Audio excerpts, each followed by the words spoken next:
Pendant que les gens se joignent au webinaire, je vais souhaiter la bienvenue à tous. Bienvenue à cette 5e conférence de la série COP28. Les universités québécoises s'unissent pour le climat. Mon nom est Magali Simard-Galdès et je serai votre animatrice ce midi. Cette série de conférences est présentée par le Réseau universitaire québécois en développement durable, RUQDD, de son petit nom. Alors, le RUQDD, c'est une communauté de pratique qui cherche à favoriser la collaboration dans les dossiers relatifs à l'environnement et au développement durable dans le secteur universitaire, d'où son nom. Et comment ça fonctionne? C'est que les membres du réseau s'engagent sur une base volontaire selon 4 grands axes. Premièrement, la représentation. Donc, ils représentent leur établissement d'appartenance sur l'ensemble des dossiers touchant l'environnement et le développement durable afin de favoriser le partage des informations dans ces domaines. Ensuite, c'est de soutenir le développement d'une culture d'échange afin de permettre à chacun et à chacune de profiter de l'expertise et de l'expérience qui sont présentes au sein du groupe. Ensuite, en troisième, c'est le processus de veille sur les meilleures pratiques dans le domaine afin de contribuer à l'avancement du dossier au sein de chaque établissement. Et finalement, de participer à la mise sur pied de projets de collecte et de diffusion d'informations d'intérêt commun. Alors, c'est dans cette démarche que s'intègre cette série de 6 conférences qui s'attardent à divers angles des COP. On est déjà à la 5e ce midi, la dernière est la semaine prochaine. Et aujourd'hui, on a 4 experts qui sont présents pour nous parler de transition énergétique, d'économie verte et d'éco-fiscalité, certainement un angle très, très chaud dans les négociations qui auront lieu à la COP28 dans les prochaines semaines. Alors, sans plus tarder, on va commencer tout de suite avec Fanny Tremblay-Racicot, qui est professeure agrégée en administration municipale et régionale à l'ENAP et directrice du Centre de recherche sur la gouvernance.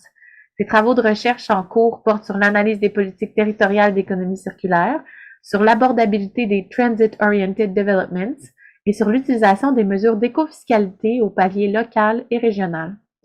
Sa conférence explorera l'éco-fiscalité municipale, quel levier pour la mitigation et l'adaptation au changement climatique. Fanny, c'est à vous. Merci, Mme Simard. Merci à tous et à toutes d'être là, de prendre le temps aujourd'hui de vous informer. Merci au RQDD pour avoir organisé cette série de conférences-là. Donc, sans plus tarder, puisque le temps est compté, je vais partager mon écran. J'ai un prédit ici qui devrait s'afficher correctement. Parfait. Donc, ma présentation, mes travaux s'intéressent plus particulièrement au rôle des villes en matière de changement climatique pour la mitigation, la réduction des émissions de gaz à effet de serre et aussi l'adaptation, mais aussi pour l'utilisation de l'écofiscalité pour tous les objectifs de développement urbain durable. Ma présentation aujourd'hui s'intéresse plus particulièrement à l'écofiscalité municipale pour cette atteinte-là des objectifs de réduction des émissions de GES et d'adaptation au changement climatique. Donc, je vais vous présenter ce que les villes québécoises font parce que parfois, on perd confiance en nos grandes institutions internationales et aux COP, mais il faut savoir que malgré les difficultés d'atteindre des cibles au niveau international, bien, au niveau local, il y a des choses qui se passent. Donc, ma présentation est en 3 temps. D'abord, le contexte dans lequel les villes québécoises s'inscrivent, puis mes travaux s'inscrivent. Deuxièmement, le rôle de l'aménagement du territoire dans l'atteinte des cibles de réduction des émissions de gaz à effet de serre, donc l'aménagement et l'urbanisme. Et je vais terminer par un portrait des mesures écofiscales qui existent au Québec. Donc ici, l'ensemble de mes travaux à l'égard de l'utilisation des nouveaux pouvoirs dont les municipalités québécoises disposent. Donc, en 2020, on a commencé avec un premier rapport, un mandat qui nous a été confié par Transition énergétique Québec. Donc, comment le pouvoir général de taxation et le pouvoir général de redevance réglementaire pouvaient être utilisés pour la transition énergétique. Deuxièmement, les 2 rapports que vous voyez au milieu, je les ai complétés en 2023. Le premier porte sur l'écofiscalité municipale en général au Québec et le deuxième plus particulièrement sur la redevance de développement, donc 2 études qui m'ont été mandatées par l'Union des municipalités du Québec. Et finalement, le tout dernier qu'on a complété il y a 2 semaines, c'est le programme en écofiscalité de la Ville de Laval 2024-2028 qui identifie les mesures prioritaires entre 2024-2028, leur phasage également. Donc, ça me fera plaisir d'en rediscuter avec vous là, dans la période de discussion, au besoin s'il y a des questions. Lorsqu'on parle des nouveaux pouvoirs, donc je vais vous les expliquer là, rapidement, le pouvoir général de taxation et le pouvoir général de redevance réglementaire. Mais ces deux pouvoirs-là s'inscrivent dans aussi d'autres pouvoirs dont disposent les municipalités, dont le pouvoir de prélever des redevances de développement, la redevance sur les carrières ésablières et aussi la tarification des services. Lorsque la tarification variable est implantée, bien là, ça peut diminuer l'utilisation, par exemple, de l'eau potable ou de la quantité de déchets qui est vouée à l'enfouissement.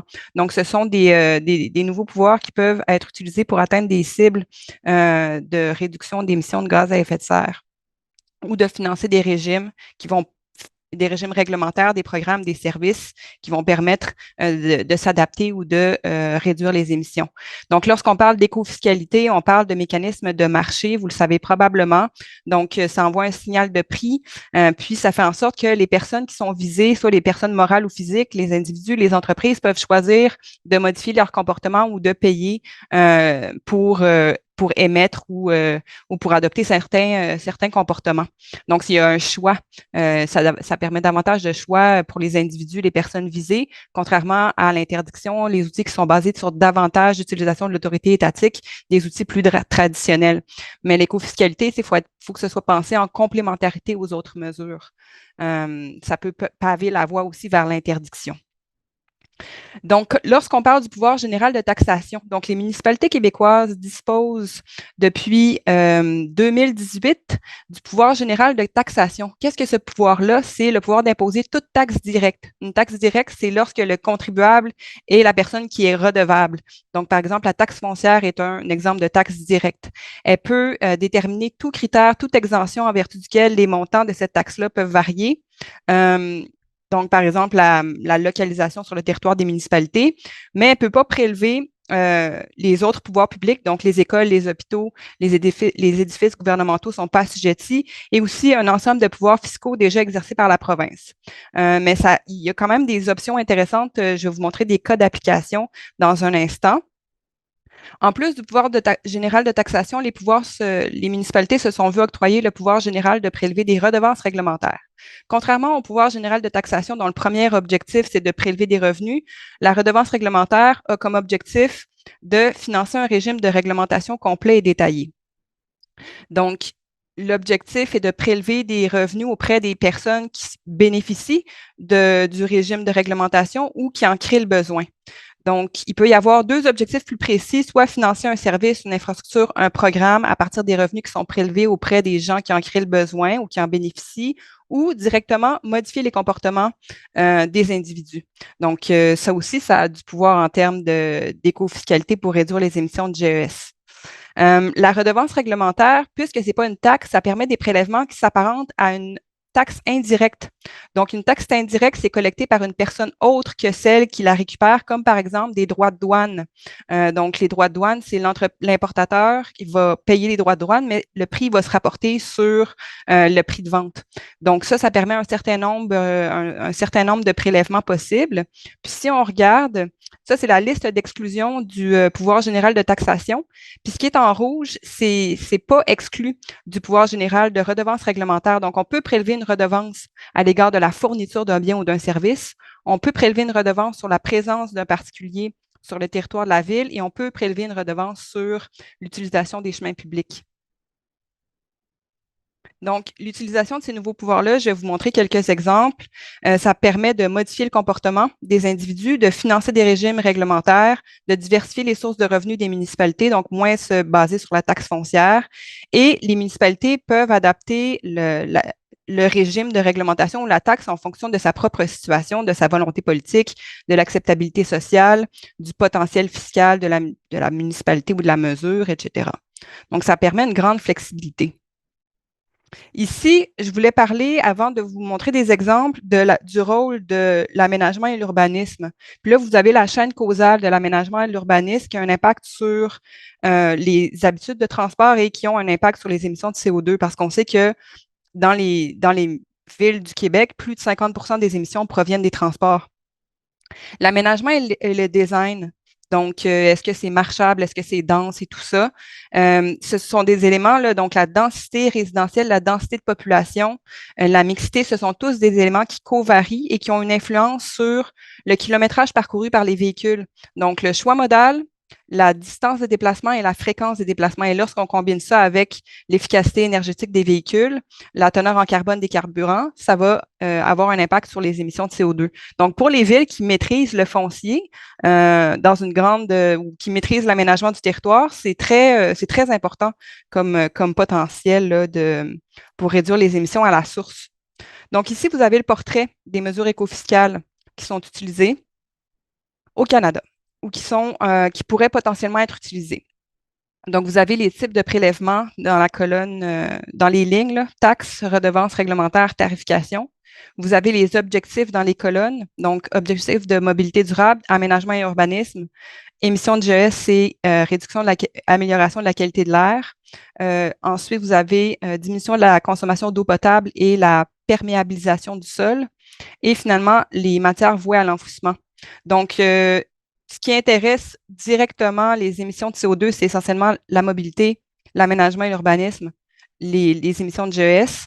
Puis, ce qui a trait davantage à l'adaptation, disons, au changement climatique, ben là, c'est davantage la colonne qui s'intéresse à la perméabilisation du sol. Puis, dans une certaine mesure, là, les matières qui sont vouées à l'enfouissement, ça émet aussi des émissions. Mais si on regarde ce qui est en noir, ce sont les mesures qui sont adoptées par des municipalités canadiennes dans l'ensemble des provinces.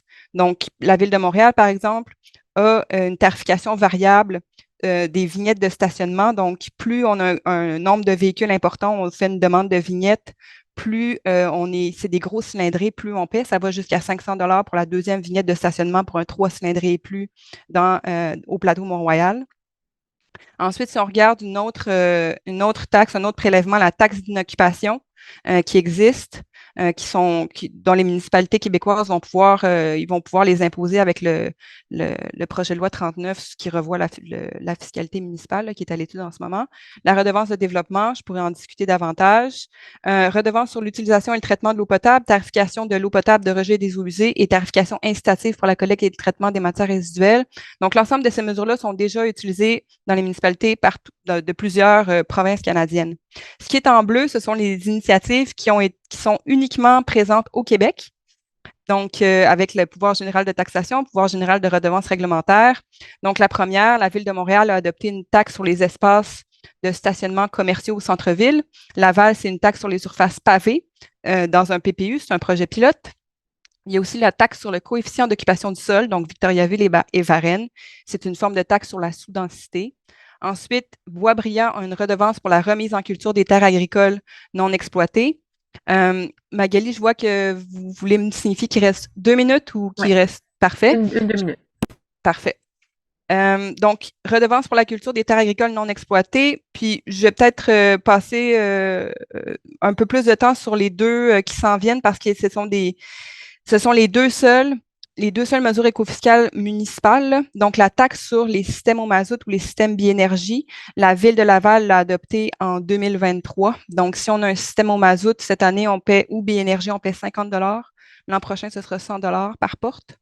Et la deuxième, c'est une redevance qui vise à compenser les GES qui sont associés au développement immobilier. Alors, lorsque le promoteur fait une demande de permis de construction, un permis de branchement au réseau d'aqueduc et d'égouts, il paie une compensation associée à la perte de biomasse sur le territoire qui va être développé et aussi aux travaux municipaux, aux travaux municipaux d'infrastructure municipale. Donc, il paie une redevance pour compenser et ces fonds-là servent à des mesures qui viennent mitiger les émissions de GES. Ensuite, ce qui est en mauve, c'est ce qui est à l'étude dans les municipalités québécoises. Donc, une taxe sur le droit d'immatriculation. Donc, la CMM a un 59 sur le droit supplémentaire d'immatriculation. Les autres villes québécoises pourront en imposer.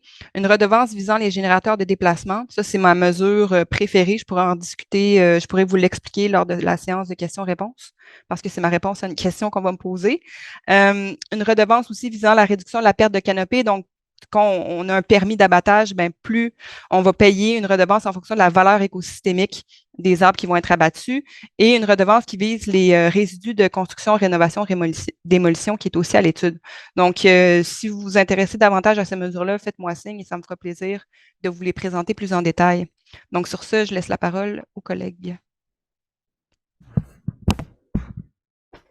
Merci beaucoup, Fanny. On est en plein dans les temps. C'est super.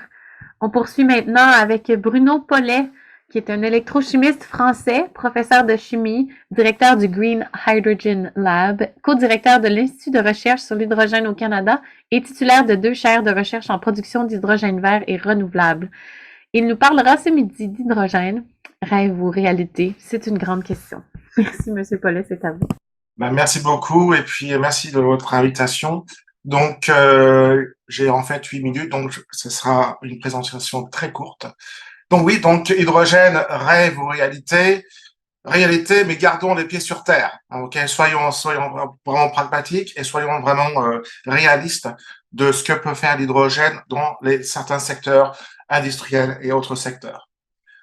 Bien sûr, vous avez tous entendu donc cette stratégie québécoise sur l'hydrogène vert et les bioénergies qui était annoncée l'année dernière et qui nous fixe vraiment des cibles assez, dirais-je, ambitieuses pour la diminution des GES de 37,5% sous le niveau de 1990 d'ici 2030 et une totale carboneutralité à l'horizon 2050. Okay. Alors, donc tout ça, vraiment, l'hydrogène fera partie de cette équation, de cette décarbonation, mais ce n'est pas en fait la solution baguette magique. Okay. Bien sûr, la stratégie couvre vraiment des secteurs très importants comme les applications stationnaires et non énergétiques, applications de mobilité. On en parlait beaucoup en fait du transport lourd et du ferroviaire. On a eu des petites démonstrations il y a pas très longtemps avec à Charlevoix avec le train hydrogène là. Tout ce qui est côté bien sûr carburant synthétique, les SAF aussi, carboneutres pour le maritime et l'aérien. Applications énergétiques, bien sûr, et applications de chaleur. Donc, il y a des applications où l'hydrogène a du sens. Et bien entendu, tout ça on a des défis. Ok, donc même si l'hydrogène pourrait être un important outil pour la décarbonation, tout ce qui est côté justement défis techniques existe. Ok, pour moi, la chose la plus cruciale, c'est vraiment décarboner les secteurs sauvegardés, des secteurs qui sont très durs vraiment à électrifier, comme les aciéries, etc. Donc, ces secteurs qui sont non seulement très pollueurs, mais aussi où là, il y a du sens pour vraiment utiliser cet hydrogène. On parle d'hydrogène, oui, effectivement, on parle plein de couleurs en ce moment. Évidemment, on parle, je dirais, comment on dit en anglais, du nonsense. Autour de ce coding de l'hydrogène, le color coding, mais restons vraiment encore une fois de plus très pragmatiques et très réalistes. Il y a vraiment deux sortes d'hydrogène, l'hydrogène bas carbone, ok, puis l'hydrogène bien sûr renouvelable qui vient des systèmes des technologies renouvelables avec, bien sûr, comme les électrolyseurs qui permet en fait de casser la molécule d'eau en hydrogène, en oxygène. Mais ici, encore une fois de plus, c'est à propos de la densité carbone, la densité d'émission justement du CO2. Ok, donc encore une fois de plus, on a eu cette vague, je dirais peut-être ce hype, on essaye vraiment de faire les choses assez simples pour qu'on passe bien le message sur l'hydrogène, mais là, vraiment, on est sur deux sortes d'hydrogène, comme je disais tout à l'heure, bas carbone et renouvelable. Okay. Bien entendu, je pense aussi, vous avez entendu parler de cet hydrogène blanc, hydrogène bien sûr qui est naturel, il y a quelques semaines de ça, il y a eu une sorte de découverte en France. En fait, c'était au nord-est de la France. Vous avez en fait trouvé par hasard, cet hydrogène blanc. Là, on parle vraiment de millions de tonnes métriques de cet hydrogène. Bon, bien sûr, si c'est possible, on pourrait vraiment extraire et puis aussi l'utiliser pour les industries voisines. Mais vraiment, si on parle vraiment de cet hydrogène-là, on est toujours sur l'hydrogène fossile. On n'a pas vraiment des gros projets, dirais-je, sur l'hydrogène renouvelable ou l'hydrogène vert. On est toujours basé sur cet hydrogène fossile. Des technologies qui ont été vraiment développées plusieurs années, qui marchent très bien, qui ont des bonnes efficacités. Et puis, bien sûr, c'est le reformage du gaz naturel, et puis la gasification du charbon, etc. Donc ça, on est toujours dépendant de ça. On va pas, en fait, vraiment, dirais-je, transiter sur le renouvelable, l'hydrogène renouvelable. On a toujours besoin de cet hydrogène-là pour certains secteurs de l'industrie chimique et aussi d'autres secteurs, dirais-je, de la mobilité. Bien sûr, je disais tout à l'heure, encore une fois de plus, là, c'était l'usine de l'hydrogène vert. On vous a attendu aussi ce grand projet qui a été annoncé vendredi à Shawinigan, où là, on a production d'hydrogène, la 70 000 tonnes par an d'hydrogène renouvelable pour produire ce gaz naturel renouvelable. Ok, puis là, bien sûr, c'est pour essayer d'utiliser, enfin, dirais-je, de fournir cet hydrogène-là à des industries locales, puis aussi le gaz renouvelable, gaz naturel renouvelable pour justement d'autres industries aussi qui l'utilisent fortement. Oui, donc si on veut vraiment, il y a deux sortes, dirais-je, d'énergie ou d'hydrogène renouvelable, celle qui vient en fait, je dirais, de la biomasse, la gasification de la biomasse, mais aussi bien sûr de tout ce qui est du côté donc renouvelable électrolyseur. Donc encore une fois de plus, je dirais cet appareil qui permet de casser les molécules d'eau en hydrogène, en oxygène. C'est un procédé qui est énergivore. On parle vraiment de 55 kWh d'énergie pour produire 1 kg d'hydrogène, qui est assez important. Néanmoins, on a quand même cet hydrogène, en fait, je dirais zéro carbone qui est émis de tout ça. Si on regarde bien, en fait, tout ce qui se passe du point de vue dans le monde, là, si on veut vraiment décarboner puis essayer d'atteindre nos global warming de 1,5, là, il faut à peu près 6 000 fois plus la capacité qu'on a maintenant en électrolyseur, qui est à peu près de 600 mégawatts, 1 gigawatt. Là, je compte pas en fait sur ce qui se passe en Chine. Encore une fois plus, je pense avec pinch of salt, dirais-je. Mais néanmoins, on aurait besoin beaucoup d'hydrogène pour essayer de décarboner beaucoup d'industries. Là, on parle vraiment de 400 à 550 millions de tonnes d'hydrogène vert renouvelable, en fait, qui nécessiterait en fait à peu près 3 000, 4 000, 5 000 gigawatts d'électrolyseurs. Bien entendu, ce sont des systèmes, on passe vraiment dans ces systèmes, j'appelle ça système électrochimique. On a besoin, justement, un peu comme la batterie de type lithium, c'est un système électrochimique. On a besoin de minéraux critiques et stratégiques. Ces minéraux-là, malheureusement, sont dans des endroits où là, accès peut être assez difficile. Par exemple, si on parle des systèmes du type PEM Water Electrolyzer, le système qui est en fait à Bécancour, là, à 20 MW, qui produit 3000 tonnes par an d'hydrogène, utilise de l'iridium, et l'iridium, mais aussi du platine. Okay? Et puis l'iridium, c'est un métal qui est assez cher. On parle ici à peu près de 150 à 200 US dollars, vraiment pour un gramme. Il en faut beaucoup dans ces systèmes-là. Et bien sûr, l'iridium, le platine est basé dans les pays comme l'Afrique du Sud, où il possède 75 à 80%, et puis d'autres régions du monde comme la Russie et aussi le Zimbabwe. Okay? Puis il y a d'autres minéraux qui sont aussi dans des régions, dirais-je, assez lointaines, comme par exemple la Chine, tout ce qui est en fait les métaux rares. Néanmoins, il y a aussi d'autres facteurs qui sont assez importants. Consommation d'eau. On parlait tout à l'heure de l'économie circulaire. On doit penser justement comment utiliser en fait traiter cette eau usée pour produire non seulement des produits à valeur ajoutée, comme par exemple des engrais, ça s'appelle le struvite du point de vue agricole, mais aussi produire cet hydrogène. Ok, on peut faire, il faut bien penser à ça, et aussi recycler tout ce qui est du côté ces minéraux critiques et stratégiques qui sont nécessaires vraiment à cette vraiment chaîne de valeur de l'hydrogène. Mais néanmoins, on a beaucoup de défis. Donc, on a beaucoup de défis. On parle beaucoup, en fait, bien sûr, défis de production, de transport, le coût de distribution, ok, qui est en fait un très gros problème. On n'a pas assez de off-takers, ok, et puis il faut des acheteurs. Je suis impliqué dans un projet européen où là, la production d'hydrogène renouvelable est 20 fois plus chère que l'hydrogène fossile. Bon, l'industrie veut se décarboniser, mais il faut pas aussi, ils veulent aussi qu'il y ait en fait un business pour eux aussi. Donc, je crois que c'est aussi, pour l'instant, cet hydrogène-là renouvelable est très cher. Il y a plusieurs, en fait, vraiment stratégies pour essayer de diminuer ces coûts-là. Et puis, bien sûr, accès, je disais tout à l'heure, aux ressources naturelles. il y a toujours cet aspect de problème de sécurité et environnementale autour de l'hydrogène.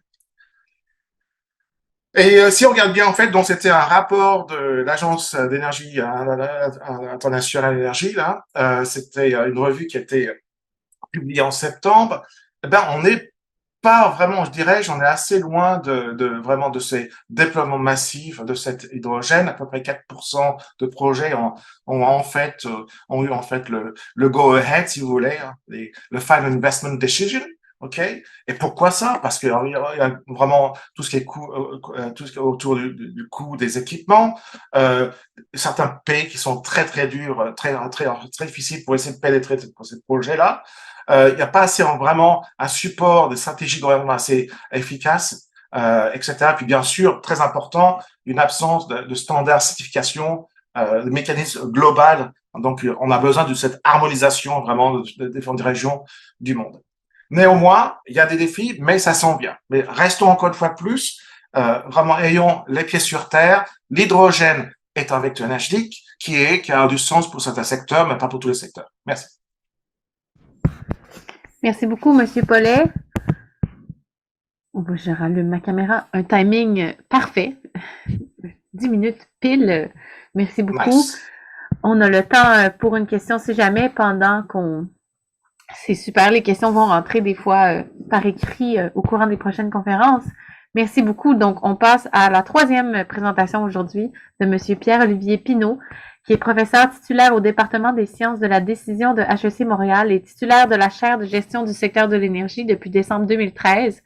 Il est un spécialiste des politiques énergétiques, notamment du secteur de l'électricité, et il a siégé sur le comité consultatif sur les changements climatiques du gouvernement du Québec de 2021 à 2023. Sa conférence aujourd'hui s'intitule « Accepter de payer plus pour l'énergie, une condition ». Alors, je passe la parole à M. Pinault. Merci beaucoup. En fait, c'est une condition nécessaire à la transition. Merci de l'invitation. Évidemment, ce qui est nécessaire n'est pas forcément suffisant. Il va falloir faire plus que payer plus cher. Mais je crois qu'il faut se rendre compte qu'il faut payer plus cher pour avoir de l'hydrogène vert, comme Bruno Paulet vient d'en parler. Il va falloir, et qui va être nécessaire, comme il l'a dit, dans certains secteurs, il va falloir accepter de payer le prix que ça coûte de produire cet hydrogène vert. Et donc d'une manière générale, on a bénéficié ces 100 dernières années d'une abondance d'énergie fossile à très bas prix, ce qui nous a donné des mauvaises habitudes. Et donc, l'idée ici, c'est pas de vouloir pénaliser qui que ce soit pour le plaisir de pénaliser, mais simplement pour se sensibiliser au fait que l'ère de notre énergie a bon marché, on creuse, on trouve du pétrole, du gaz naturel, il sort. Même si on se plaint du prix à la pompe, c'est pas cher du tout, c'est un problème. C'est un problème, c'est une ère qui est terminée. Et il faut accepter que ça soit plus compliqué d'avoir l'énergie qui est nécessaire pour nos activités. Et c'est un problème particulièrement en Amérique du Nord parce que nous sommes des très gros consommateurs d'énergie. Ici, vous voyez la consommation d'énergie par habitant pour l'année 2020 au Québec, aux États-Unis, au Canada et dans d'autres pays du monde. Et nous, les pays d'Amérique du Nord, nous consommons autour de 180-200 gigajoules d'énergie par année, toute énergie confondue, dans différents secteurs. Et c'est possible d'en consommer beaucoup moins et d'être plus riche. Comme là, j'ai donné 3 exemples de pays qui sont plus riches que nous, l'Allemagne, la Suède, la Norvège, qui consomment beaucoup moins d'énergie.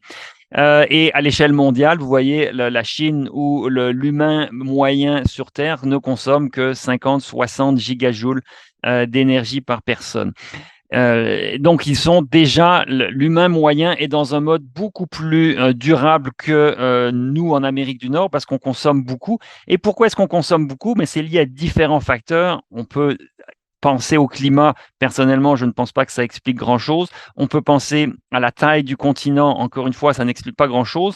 Ce qui explique beaucoup de choses, malheureusement, mais c'est les très bas prix les très bas prix, et pas seulement les bas prix, mais l'abondance avec des bas prix dont nous bénéficions au Canada et aux États-Unis. Donc ici, vous voyez une panoplie de pays avec le prix de l'essence. Et donc au Danemark, en Finlande, en Norvège, ils payent plus que $2 le litre d'essence.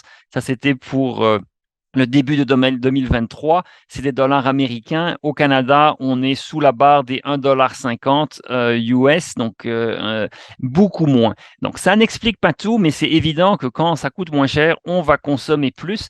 Et cette surconsommation, qui n'est pas nécessaire, parce que quand on regarde le type de mobilité au Canada ou le type de mobilité aux États-Unis, eh bien, on ne bénéficie pas d'une mobilité qui est meilleure parce que on paye moins cher par rapport à des pays comme la Norvège, la Finlande, qui se trouvent à l'autre bout du spectre. En fait, quand on regarde les usages qu'on fait de cette essence dans ce cas-là, eh bien, on n'en fait pas un meilleur usage. Au contraire, on pourrait en consommer beaucoup moins et avoir des systèmes de mobilité bien meilleurs. Donc, c'est payer plus cher peut nous permettre de financer des systèmes de mobilité meilleurs et de réduire, comme Fanny Racicot-Tremblay l'a mentionné, l'écofiscalité permet de réduire et de changer certains comportements pour permettre de réinvestir dans d'autres choses. Donc, payer plus cher peut avoir un effet dissuasif et permet de financer, mieux financer certains secteurs. En électricité, on parle beaucoup d'électricité. C'est aussi important de voir qu'au Québec, on est un énorme consommateur d'électricité. On parle par habitant de 23 000 kWh par personne. La moyenne mondiale, elle est autour de 3 000 kWh par personne. Uniquement le secteur résidentiel au Québec, c'est plus de 8 000 kWh par personne. Et ces 8 000 kWh par personne par année dans le secteur résidentiel, c'est davantage que ce que la France ou l'Allemagne consomment, tous secteurs confondus. Alors, oui, il fait froid au Québec, oui, on se chauffe à l'électricité au Québec, mais il y a des manières de consommer moins et de faire plus avec nos kilowattheures. Et c'est important de consommer moins. Pourquoi? Parce que ça va être tout un défi de déployer des parcs éoliens, des parcs solaires, des parcs d'hydroélectricité avec des lignes de transport sur notre territoire. On a déjà un système électrique qui est énorme. Comme vous le voyez avec les consommations actuelles. Si on veut en plus ajouter sans se questionner sur notre consommation, ça devient un enjeu non seulement de morale et d'éthique mondiale, mais ça devient aussi un enjeu de déploiement et de capacité à déployer. Alors, on est très fiers au Québec, à juste titre, d'avoir une électricité verte. On est très fiers parfois de payer très peu cher. Et ça, c'est un document d'Hydro-Québec qui nous montre la facture mensuelle moyenne d'un client résidentiel. C'est pas la consommation, c'est pas la facture moyenne, c'est la facture pour 1000 kWh. Et donc là, vous voyez que elle est très basse. C'est 1000 kWh par mois à Montréal. Il vous coûte beaucoup moins cher qu'ailleurs. On peut parfois penser que c'est une bonne chose, mais moi, je tends à penser qu'en fait, c'est une mauvaise chose. C'est une mauvaise chose. Pourquoi? Parce que ça nous incite à surconsommer. Ça nous incite à ne pas investir dans l'efficacité énergétique des enveloppes thermiques de nos bâtiments. Ça nous invite, et Hydro-Québec l'a documenté, à consommer pour des piscines et des spas. C'est 700 000 mégawattheures qui pourraient être récupérés dans les piscines, dans le chauffage des piscines et des spas au Québec. C'est énorme. Donc, on sait qu'on peut réduire dans certains secteurs. On ne le fait pas, en partie parce qu'on est paresseux, parce qu'il n'y a pas de réglementation et parce que on paye pas cher. Donc, c'est un problème. Et évidemment, il faut avoir conscience énormément de l'impact que un prix de l'énergie plus élevé peut avoir sur les ménages à faible revenu. Et donc ça, c'est une problématique essentielle à comprendre, l'impact sur les ménages à faible revenu, parce que évidemment, on ne veut pas qu'une transition énergétique se fasse aux dépens des ménages à faible revenu qui souffrent déjà énormément de plein de problèmes, plein d'enjeux, notamment du prix de l'énergie. Et cette protection des ménages à faible revenu, elle ne doit pas se faire au détriment de la surconsommation des ménages à revenus élevés. Ce que vous voyez dans ce graphique-là ici, c'est les dépenses en énergie des ménages par quintile de revenus. Donc, ce que vous avez à gauche, c'est le quintile, les 20% des ménages qui ont les plus faibles revenus. Et vous voyez qu'ils ne dépensent pour l'électricité que 860 $, à moins de 1000 $ pour de l'essence, alors que les 20% des ménages à revenus plus élevés, ils dépensent beaucoup pour l'électricité et beaucoup pour leur essence.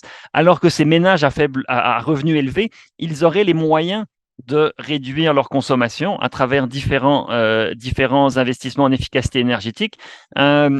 Et donc, ces gens-là, à qui on vend l'énergie à moindre prix au Québec, eh bien, ils bénéficient en fait d'une surcapacité à consommer. Donc, ce qu'il faut trouver, c'est faire payer plus les gens à revenus élevés, mais surtout trouver des manières de protéger les ménages à revenus faibles. Fort heureusement, on en a au Québec, on a 40% des ménages forcément dans les 2 quintiles inférieurs. Il faut protéger ces 40%-là qui consomment beaucoup moins que les autres pour justement les aider à consommer moins, mais en ayant un niveau de vie supérieur. Ce qu'on veut, c'est qu'ils aient un niveau de vie supérieur, pas qu'ils consomment plus d'énergie. On a des enjeux tarifaires, le temps s'écoule, alors je ne vais pas rentrer dans les enjeux tarifaires, mais il faut savoir qu'au Québec, les tarifs domestiques sont interfinancés par des tarifs commerciaux et de nos tarifs domestiques, donc résidentiels, on les subventionne et cette subvention-là, qui est payée par des consommateurs industriels, eh bien, elle profite avant tout aux ménages à revenus élevés qui consomment davantage. Alors, c'est un peu une aberration sociale d'avoir une subvention qui est attribuée à tout le monde, mais qui bénéficie surtout à ceux qui ont des revenus plus élevés, parce que, évidemment, ça n'a aucun sens de subventionner la consommation des ménages à revenus élevés. Je vous remercie là-dessus et je dois annoncer à l'avance que je vais quitter à 1h moins 5 et que je ne serai pas là pour l'entièreté de la période de questions. Merci beaucoup. Merci beaucoup, Pierre-Olivier. C'était express. C'est super. J'en profite justement, étant donné que vous ne serez pas là pour la discussion, de vous glisser une question qui s'adresse à vous et à Alexandre, qui sera le prochain présentateur. Est-ce que vous êtes pour ou contre, donc bon ou mauvais, la taxe carbone? Donc, très directement, évidemment que je pense que c'est une bonne chose. C'est une mesure d'éco-fiscalité qui est excellente dans la mesure où on arrive à s'assurer qu'elle ne fait pas souffrir des ménages à faible revenu de manière problématique. Mais encore une fois, c'est une problématique en soi et il faut faire attention donc aux enjeux d'injustice sociale et d'inéquité. Mais malheureusement, il y a beaucoup trop de ménages à revenus élevés qui consomment beaucoup trop d'énergie et c'est important d'envoyer un signal de prix pour que ces gens-là fassent les efforts nécessaires pour changer et qu'on investisse par ailleurs pour aider les ménages qui ont besoin d'être aidés, qui sont heureusement une minorité de ménages dans notre société. Donc, s'assurer que tout le monde fasse sa part proportionnellement à ce qu'ils sont capables de faire. Est-ce que Alexandre, c'est un avis que vous partagez? En fait, je suis 100% d'accord avec tout ce que vient de dire Pierre-Olivier. Ce que je voulais dire, c'est que non seulement je suis d'accord avec la tarification du carbone, mais je trouve qu'on devrait faire un bien meilleur effort dans sa communication, en fait, justement, à bien expliquer les impacts que cette tarification-là va avoir justement sur les ménages qui sont les plus défavorisés, qui vont avoir le plus de difficultés à la payer. Et qu'est-ce qu'on fait pour compenser ça? Et c'est exactement dans ce contexte qu'on est au Canada aujourd'hui, au sens où on a, au Québec, on a un marché du carbone, dans le reste du Canada, on a une taxe carbone, et on a fait un très bel effort de communication. Et c'est pour ça que cet enjeu est devenu aussi politisé. Et au Canada, aujourd'hui, on comprend très mal comment l'argent est utilisé, en fait, justement pour pallier aux problèmes dont vient de parler mon collègue. Et ça, c'est vraiment une question de acceptabilité sociale qui touche beaucoup à ma présentation, en fait. Alors, je vous vends pas tous les punchs. Non, faut regarder un petit peu pour la présentation. C'est certain que ça élimine le risque que les gens à plus faible revenu ou comprennent pas bien, puis que tout d'un coup, tout le monde se braque. Donc, c'est sûr que c'est des méthodes qui sont très complexes. Des fois, la tarification est de bien le vulgariser, de bien le communiquer. Alors, ça fait parfaitement le pont. Merci beaucoup, Pierre-Olivier, vers la dernière conférence d'aujourd'hui d'Alexandre Gajevic-Sayeg, qui est professeur en sciences politiques à l'Université Laval, travaille sur les politiques climatiques et la transition énergétique au Canada. Auparavant, il était chercheur postdoctoral à Yale University et à l'Université McGill. Il est détenteur d'un doctorat de University College London. Aujourd'hui, il va parler des liens entre l'acceptabilité sociale et l'accélération de la transition énergétique. C'est à vous, Alexandre. Excellent. Ben, merci beaucoup. Merci pour l'invitation. Je suis très content d'être ici aujourd'hui pour vous présenter. En fait, je vais vous présenter une étude, mais avant, j'aimerais en fait faire un pont avec la COP parce qu'on est dans cette période de l'année pour un chercheur en politique climatique. La COP, c'est un peu comme le temps des fêtes, donc c'est vraiment un moment très, très joyeux, non pas joyeux nécessairement, mais un moment du moins très stimulant de l'année. Je vais commencer par dire 2 points. Donc, je vais vous présenter certains éléments et ensuite, je vais partager mon écran pour vous parler de notre étude en ce moment. 2 points pour commencer. C'est la question de la place des énergies fossiles dans l'économie mondiale. Ça sera vraiment une tête d'affiche à l'ordre du jour de la COP. Donc, qu'est-ce qu'on va avoir? Est-ce qu'on va voir dans le texte d'un éventuel accord pour dire qu'on va diminuer la production de pétrole et de gaz dans le monde? Et si oui, on a ça dans l'accord, comment est-ce que ça sera écrit? Et un deuxième élément, ça sera en fait la montée des énergies renouvelables, donc la transition, l'augmentation rapide du déploiement des énergies renouvelables dans le monde sera aussi à l'agenda. Et on a déjà vu les gouvernements du G20 dire qu'ils soutiennent vraiment de tripler la capacité mondiale d'énergie renouvelable. La présidence de la COP l'a déjà dit et plusieurs compagnies comme Amazon, Apple, Unilever ont fait la même déclaration. La question dans la COP, ça va être vraiment important, c'est est-ce qu'on va être dans une logique d'addition ou une logique de substitution? Autrement dit, est-ce qu'on va faire en sorte que ces énergies renouvelables-là vont s'additionner à l'offre d'énergie qui existe aujourd'hui, ou est-ce que les énergies renouvelables vont venir remplacer les énergies fossiles? Et ça, c'est pas vraiment clair. Et justement, comme quand les énergies renouvelables avaient commencé dans les années 70 avec l'administration Carter, au tout début, c'était vraiment dans une logique d'addition. Alors, il n'y avait pas une très, très grande opposition aux énergies renouvelables. L'enjeu devient plus problématique lorsqu'on dit que les énergies renouvelables vont substituer la production de pétrole et de gaz. Et c'est dans cette logique qu'on se trouve en ce moment. Et on se demande vraiment qu'est-ce qui va se passer lors de la COP28 cette année. Et les pays sont assez divisés. En fait, il y a des pays qui poussent vraiment pour justement l'élimination progressive, disons, de la production de pétrole et de gaz. On n'a pas réussi à avoir ça dans l'accord lors de la dernière COP, notamment parce que des pays producteurs comme l'Arabie Saoudite, la Russie, se sont opposés. Et là, on est dans une vague, au fait, où on risque d'avoir quelque chose qui ressemble à on va diminuer la production de pétrole et de gaz pour la production dont les émissions ne sont pas captées par les technologies de captage de carbone. Alors, ce que je veux dire par là, c'est que on risque d'être dans un contexte où on va pousser pour des technologies de captage de carbone et dire qu'on peut continuer dans un paradigme fossile si on utilise ces technologies de captage de carbone. Ces technologies de captage, là, je ne vais pas rentrer là-dedans, mais juste pour vous dire, en gros, là, ces technologies sont pas particulièrement efficaces et surtout, ce qu'elles ne devraient pas envoyer le message, c'est de dire qu'on peut continuer dans le paradigme fossile parce qu'on a ces technologies-là. Alors, miser là-dessus, c'est au fait perdre la lutte contre les changements climatiques. Et juste pour vous dire, donc je le dis notamment parce que ça se passe en ce moment au Canada. On est dans un contexte d'une grande campagne de désinformation, une grande campagne d'éco-blanchiment, de greenwashing. Ça se passe. Alors, allez regarder ça. Ça s'appelle le Pathway Alliance, qui est en train de faire justement des messages pour qu'on mise collectivement, pour qu'on utilise des fonds publics pour aller vers des technologies de captage de carbone qui vont, en fait, perpétuer le paradigme fossile et donc dire que, justement, on va miser sur les énergies renouvelables, mais on ne va pas vraiment diminuer la production de pétrole et de gaz. Pour qu'on puisse vraiment, et on va voir que ce sont des pays comme le Canada qui pourraient notamment pousser, donc un pays producteur qui pourrait pousser pour une vraie diminution de la production de pétrole et de gaz. Mais pour le faire, il faut rendre cette idée-là plus acceptable socialement. Et aujourd'hui, on n'est pas dans un contexte où un politicien peut facilement dire au niveau fédéral, on va diminuer notre production de pétrole et de gaz. C'est pas facile à faire au Canada aujourd'hui. Pour pouvoir le faire, il faut qu'on augmente l'acceptabilité sociale de cette idée-là. Comme il faut qu'on augmente l'acceptabilité sociale de plusieurs idées, comme l'écofiscalité au Québec, dont, comme viennent de parler mes collègues avant moi.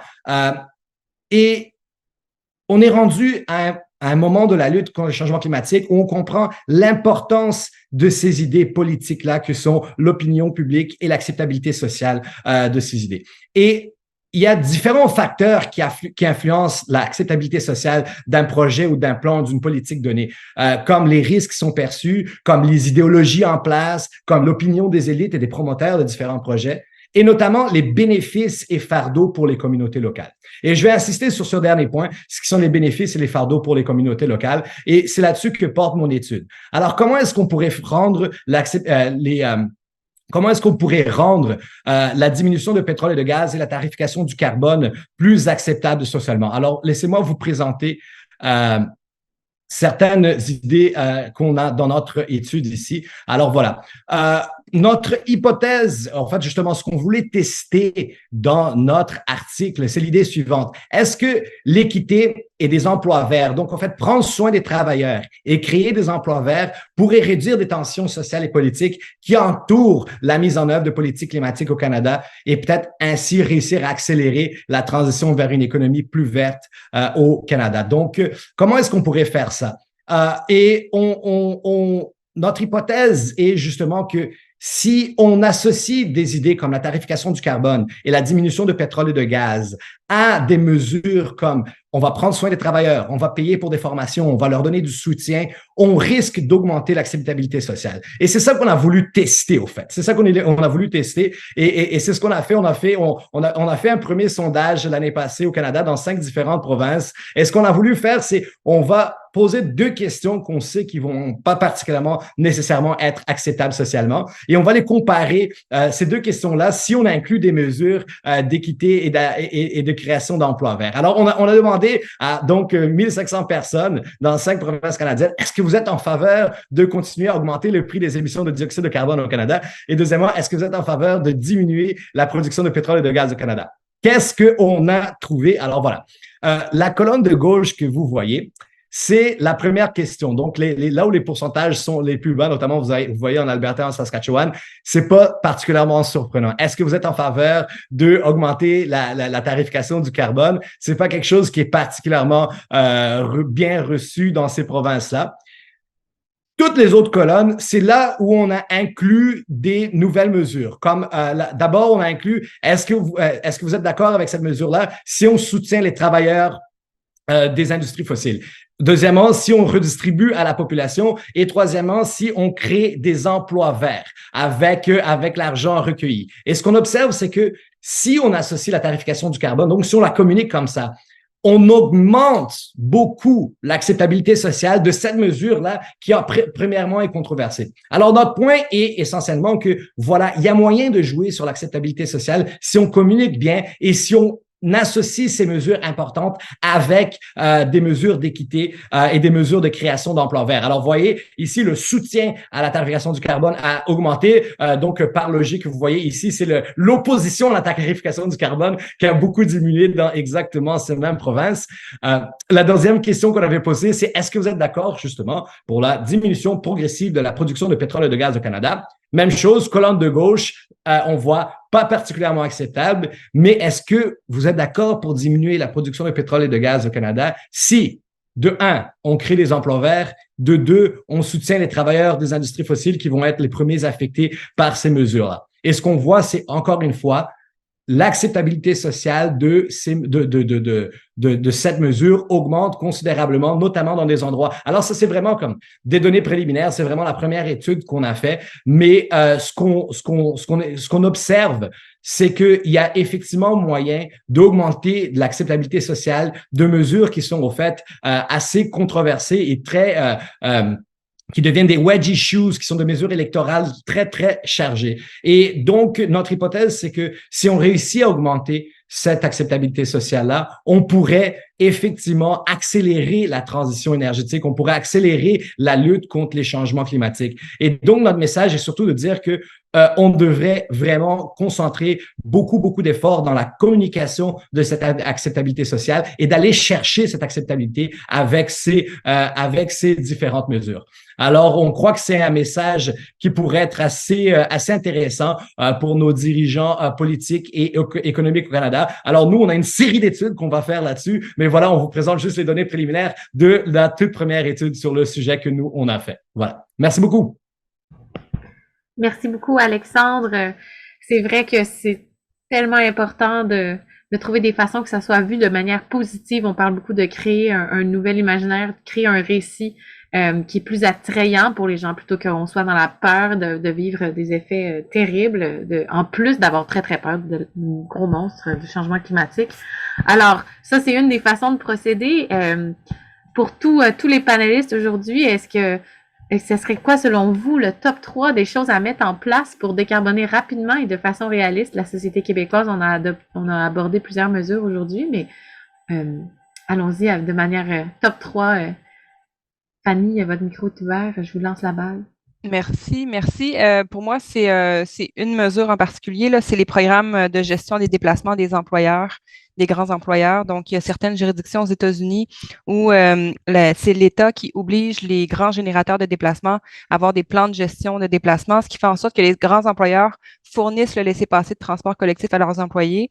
Et ce qui fait en sorte, ça fait un cercle vicieux. Donc, les employés ont un laissez-passer de transport collectif qui est payé pour l'employeur et ça fait des sources de revenus pérennes pour les sociétés de transport où 40 à 60 de leurs revenus d'exploitation proviennent de ce paiement-là par les employeurs. Donc, je pense que c'est un cercle. J'ai dit vicieux? Oui. Désolée pour le lapsus. Donc, Oui. vertueux, tout à fait. Super vicieux, où tout le monde va mieux. Ouais. Puis, pour moi, ça renverse le fardeau de la responsabilité du choix modal. Là. Donc, ça incite vraiment les employés à changer leurs habitudes.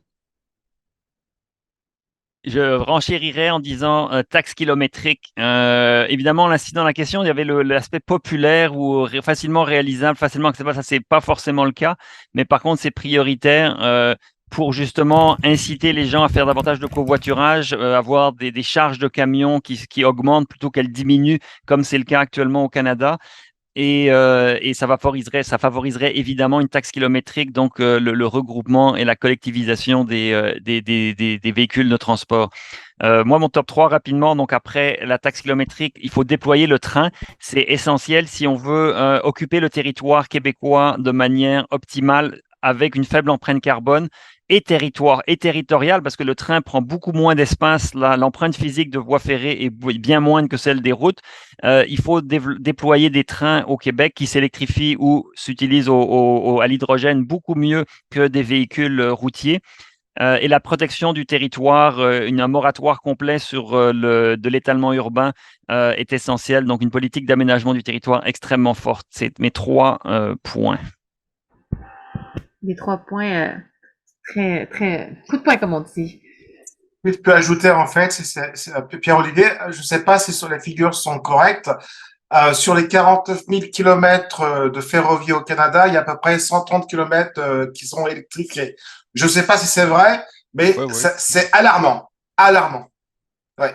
Ben, moi, ce qui m'alarme plus dans ce qui concerne le train, c'est pas tant le faible taux d'électrification que le non-transfert modal de la route. Parce qu'il faudrait mieux des trains diesel, mais moins de camions diesel. C'est ça. Donc, mais évidemment, il faudra aussi électrifier ou décarboner les trains, c'est certain. Tout à fait, tout à fait.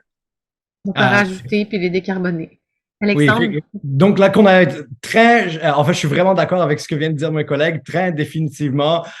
Mais vu qu'on a déjà parlé aussi d'un meilleur usage des cofiscalités, de la tarification du carbone, je vais dire 2 autres petites choses. De un, la limite du gaspillage alimentaire, parce que je trouve que ça aussi, c'est quelque chose que mondialement et au Québec, on gaspille encore. On est vraiment c'est vraiment une des mesures qui pourrait le plus aider la lutte contre le changement climatique, c'est limiter le gaspillage alimentaire. Alors, j'aimerais voir de bien meilleures politiques pour ça. Et deuxièmement, et là, je ne sais pas si c'est dans mon top 3, mais c'est définitivement dans ma top 3 de ma tête en ce moment, c'est l'interdiction de la publicité pour les voitures, notamment l'interdiction pour les publicités de voitures, notamment pour les voitures à combustion interne, ça c'est sûr et certain. Alors, je crois qu'on devrait on devrait penser aux médias qui dépendent de ces revenus-là. Alors, j'ai toujours cette pensée-là pour qui va être affecté. Alors, penser aux médias qui vont être affectés, mais je trouve que si on est justement dans une optique qu'on veut changer toute l'économie vers des modèles plus durables, arrêter de nous bombarder avec la publicité automobile serait une très bonne chose. Alors, voilà, c'est peut-être pas la chose qui va être la plus populaire, mais selon moi, on devrait définitivement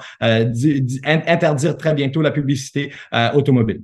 Je pense qu'un VUS sur un glacier, c'est une situation dans laquelle pas beaucoup de gens vont se retrouver dans leur vie. Donc, il y a certainement de la marge à réduire la publicité puis tout l'imaginaire qui entoure ça aussi. Il manque vous, Monsieur Paulet? Moi, c'est très clair. C'est vraiment 3 choses. L'une, c'est le nombrilisme. En fait, je pense que c'est un très gros problème, non seulement au Québec, Canada, mais le reste du monde. La deuxième chose, c'est l'économie circulaire. Absolument, quand on revient un petit peu, le gaspillage, non seulement alimentaire, et tout à fait raison avec vous, Alexandre, mais aussi du côté eau et de tout ce qui est ressources naturelles, hein, et puis la troisième chose, c'est bien sûr collaboration, collaboration et collaboration. Et je pense que c'est important justement si on veut vraiment innover et essayer vraiment d'implémenter de nouvelles technologies qui permettent, enfin bas carbone, qui permettraient en fait d'atteindre nos objectifs, nos cibles justement de GES. Ok, donc voilà. On l'a clairement vu avec la COVID, le pouvoir de la collaboration, quand tous les Tout à chercheurs du fait. monde cherchent en même temps un vaccin, c'est hallucinant la vitesse à laquelle ça peut se passer. Donc, c'est certain que... Oui, Pierre-Olivier. Salut Ah oui, Pierre-Olivier. Pierre-Olivier, Je vous y vous allez. salue. Ben, Au merci, revoir. merci Je beaucoup. m'excuse. Au Merci revoir. Pierre-Olivier. Bonne fin de Bye webinaire. bye. J'en Toi aussi. j'en profite pour aller jeter un coup d'œil dans les questions. Il y avait une question un peu spécifique. Je vais faire une petite parenthèse pour Monsieur Paulet. Par rapport à l'hydrolyse, quelle est la principale perte de charge dans l'environnement en kilowatts? C'est pas l'électrolyse, c'est l'électrolyse. Ah, bah, l'hydrolyse, écoute. pardon. J'ai dit Non, l'électrolyse. non, Mon Dieu, non, c'est pour vous enlever inquiétez les pas. points, ça. Excusez-moi, non, excusez-moi, je vais pas. Oui, bah, il y a de très grandes pertes, justement. Donc, l'efficacité d'un système, système électrolyseur avec, bien sûr, couplé avec du renouvelable, n'est pas en fait impressionnante. Ok, donc déjà, on parle déjà un électrolyseur lui-même à des surtout basse température à 70%. Si on le couple avec d'autres systèmes, avec le renouvelable, là, on descend vraiment à 60, 50 et même moins. OK? Donc, il y a, bien sûr, malheureusement, il y a comme tout. Mais n'oublions pas quelque chose. Là, on parle beaucoup d'efficacité. Effectivement, on parle beaucoup de systèmes qui soient plus efficaces. Mais nous avons utilisé pendant plusieurs années des systèmes qui sont non efficaces. L'automotive. OK, on a des systèmes de moteurs qui sont 30-40% vraiment efficaces. On peut pas, du point de vue thermodynamique, on peut pas battre le cycle de Carnot. D'accord? Voilà. Je pense que c'est quelque chose qu'il faut vraiment. Notre objectif là est de décarboner. Et puis ça va nous coûter cher. Il a raison, Pierre-Olivier. Tout à fait ça. Ça va coûter cher. Il faut qu'on change de mentalité. Essayons plus, comme je reviens tout à l'heure, j'ai dit, le nombrilisme, essayons de penser au collectif, là. C'est pas seulement moi, c'est plutôt en disant comment on pourrait vraiment décarboner en société, pour la société et pour nos enfants. Et c'est ça qu'il faut vraiment mettre de l'emphase sur ça. Et bien évidemment, ça prend du temps pour changer ces mentalités-là. Et puis, en venant à ce qu'Alexandre disait tout à l'heure, je pense qu'on a besoin enfin, le message au public doit être plus fort et plus clair. Et je pense que là, il y a des messages qui sortent qui ne sont pas cohérents. Puis nous vivons bien sûr dans un monde de fake news et c'est dur de vraiment de faire le tri de ce qui est les faits et des fake news. OK? Dans ce contexte-là social qui est très propice justement à plein d'idées, les gens se braquent, les gens sont dans la peur aussi, comment on peut favoriser l'adoption de ces mesures d'éco-fiscalité-là qui vont être cruciales pour orienter la suite des choses? Fanny, par exemple. C'est un commentaire? C'est une question, comment on peut favoriser l'adoption des mesures d'éco-fiscalité par rapport En fait, au palier municipal, on est vraiment à la diffusion puis à la formation parce que ça reste assez complexe. Les villes ont des pouvoirs généraux qui peuvent être utilisés pour des fins éco-fiscales, mais ils ne savent pas nécessairement comment les employer. Puis il y a plusieurs innovations, des inventions, mais pour qu'une invention devienne une innovation, il faut que ça soit diffusé. Donc là, on en est à former les municipalités, à faire un partage des meilleures pratiques. Donc, on est à ce niveau-là parce que les municipalités ont le choix ou non de le faire. Donc, il faut qu'on démontre que ça peut se faire et qu'il y a une plus-value aussi à le faire. Donc, un gros changement là, oui, un peu de paradigme aussi. C'est un changement de paradigme. Il y a une question qui m'est adressée rapidement, là, Oui. Madame Fugère, puis par la suite, vous pourrez prendre les autres. C'est que la redevance sur les permis de construction, rénovation, démolition les personnes assujetties, ce seraient les requérants de permis de construction, rénovation, démolition, et ces requérants-là devraient faire la démonstration qu'il y a un plan de gestion des matières qui sera utilisé. Donc, c'est une mesure qui est à l'étude, puis ça va dépendre dans chacune des municipalités qu'est-ce qui est requis en termes réglementaires pour l'octroi de permis. Et cette mesure-là de redevance réglementaire, c'est vraiment pour modifier le comportement du requérant qui sera incité à bien gérer. Donc, c'est ça un peu la logique de la réglementation envisagée. Merci Fanny, même d'aller directement répondre dans les commentaires. C'est super. Alexandre, est-ce que vous vouliez rajouter quelque chose à cette question-là? Ben, en fait, la question précédente, si je peux, parce qu'en fait, Fanny a très bien expliqué au niveau municipal, je pense qu'au niveau provincial ou plutôt fédéral, mais au niveau provincial, on a un excellent exemple de comment est-ce qu'on pourrait rendre l'écofiscalité plus acceptable, que la population va davantage accepter. En fait, on a fait exactement le contraire au niveau provincial récemment, où on a vraiment mis de l'avant, voici des mesures qui sont punitives. Alors, nous, on ne veut pas insister sur des mesures punitives. Alors, on a vraiment utilisé un langage très chargé où on est en train de punir la population.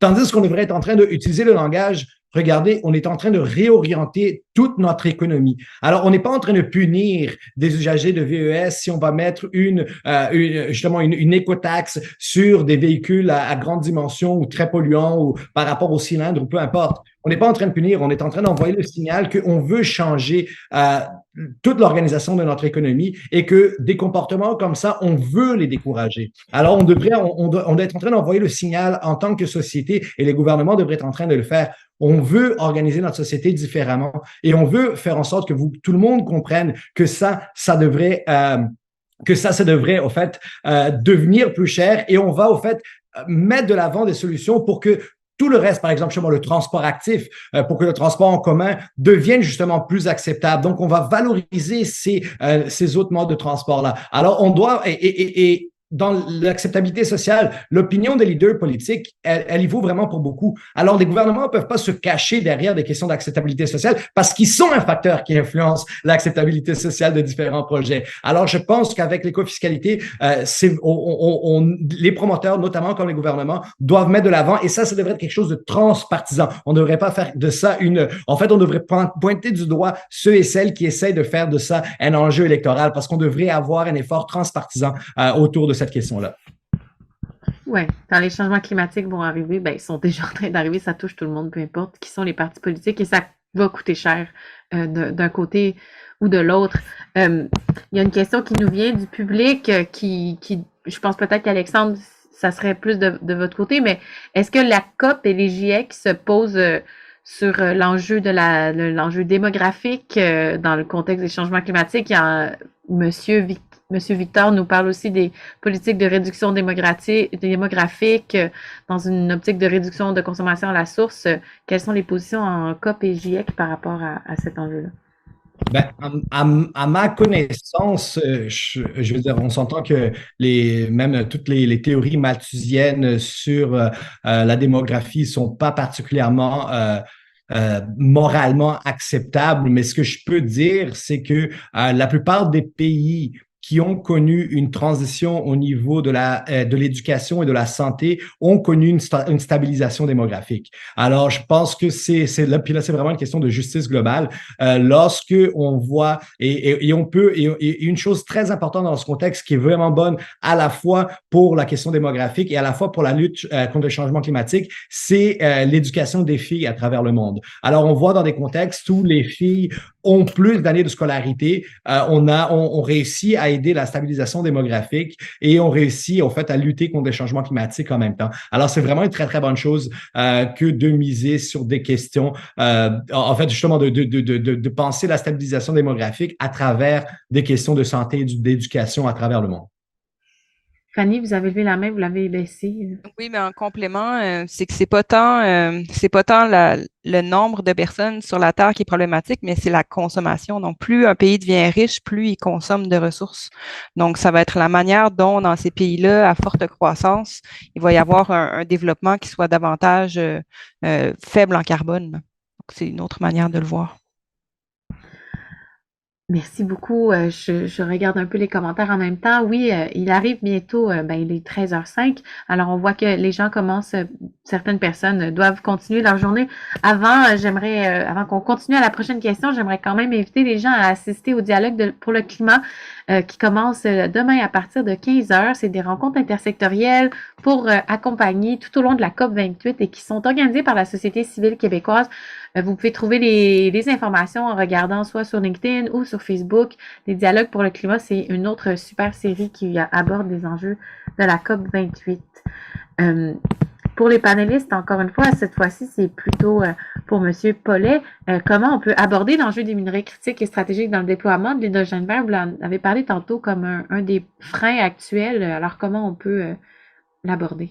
Oui, tout à fait. En fait, je crois depuis quelques années, depuis 2, 3 ans, euh, on, on s'inquiète vraiment de l'accès de ces minéraux critiques dans cette chaîne de valeur. Bien sûr, comme je disais tout à l'heure, les systèmes électrolytiques, comme par exemple production d'hydrogène à partir d'électrolyseurs, mais aussi dans tout ce qui est piles à combustible. Les piles à combustible utilisent aussi donc ces piles-là qui sont en fait dans les voitures hydrogène, dans le type de Toyota, etc., Mirai, utilisent en fait de l'iridium, du platine, etc.